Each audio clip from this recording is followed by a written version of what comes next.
मेरा सवाल है, चांद बड़ा और छोटा किस तरह होता है? चांद बड़ा और छोटा किस तरह होता है?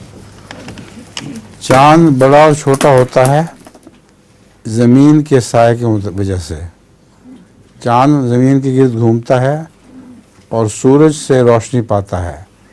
तो जब ज़मीन चांद की और सूरज के दरमियान आ जाती है तो उसकी रोशनी कम मध्यम पड़ जाती है और बिल्कुल किनारे पर जब पहुंचता है तो बारीक, जिसको हम हिलाल कहते हैं, वैसा हो जाता है।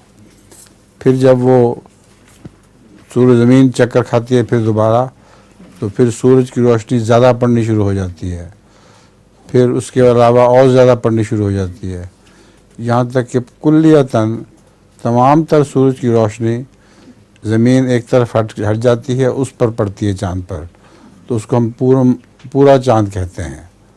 तो ये तरीका है चाँद के घटने और बढ़ने का।